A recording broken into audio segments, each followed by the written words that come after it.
রব বলে যে খাবার শেষে আলহামদুলিল্লাহ বলে আমাকে একবার স্মরণ কর। তাহলে আমি কি করব জানোস? তোর খাবারটাকে হজমের ব্যবস্থা আমি আল্লাহ করে দিব। সুবহানাল্লাহ। ওই খাবার থেকে ক্যালসিয়াম আমি আল্লাহ করে দিব। সেই খাবার থেকে আমিষের ব্যবস্থা, শরীরের চাহিদা আমি আল্লাহ মিঠাই দেব।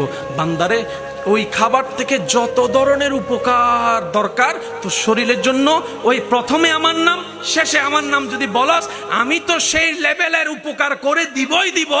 আজকে এক প্লেট খেয়ে যে খুশি মনে শুকরিয়া করেছিস, সামনের জন্য আমি আল্লাহ তোর রিজিকের 2 প্লেটের ব্যবস্থা করে দিব। আল্লাহ তাআলা আমাদের সবাইকে শুকরিয়ার সাথে জীবন যাপন করার তৌফিক দান করে। জীবন যুদ্ধে কখনো হার মানা যাবে? জোরে বলেন না, হার মানা যাবে?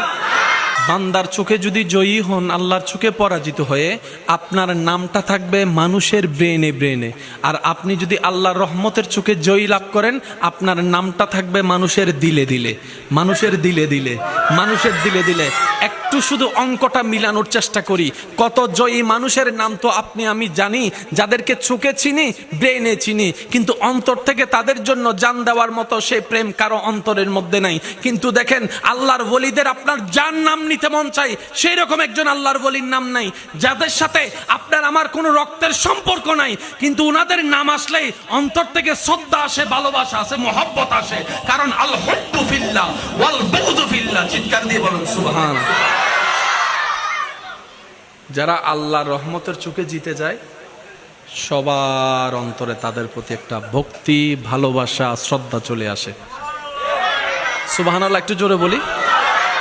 কারবালার ময়দানে জিতছে কে? এজিদ বাহিনী। হাঁটছে কে? ইমাম হুসাইন। কিন্তু সবার অন্তরে কি এজিদের নাম নাকি ইমাম হুসাইনের নাম? একটু জোরে বলেন না, এজিদের নাম না ইমাম হুসাইনের নাম?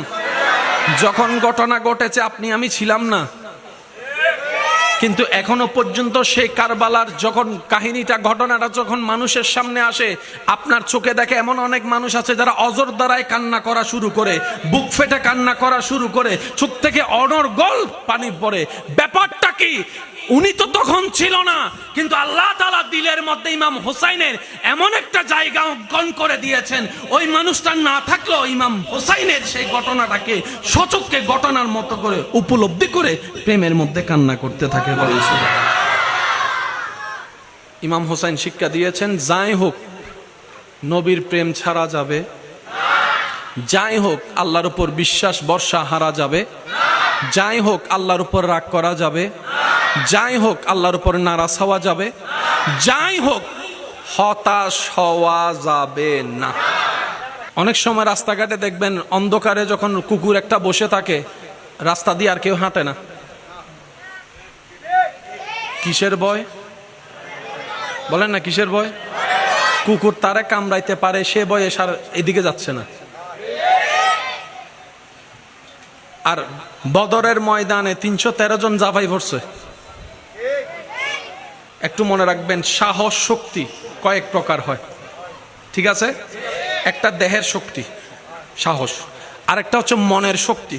সেজন্য কেউ অ্যাক্সিডেন্ট হয়ে রাস্তায় পড়ে থাকলে সে চোখ বন্ধ করার আগে সবাই বলে চোখ খোলা রাখ, মনে সাহস রাখ, চোখ খোলা রাখ, মনে সাহস রাখ। কারণ মনের সাহস যত বাড়বে, রোগ তত আপনার কাছে হাঁটতে থাকবে। আপনি যদি মন থেকে দুর্বল হয়ে যান, জ্বরের মধ্যেও মরে যাবেন। সেজন্য মানসিক শক্তি বড় পাওয়ারফুল।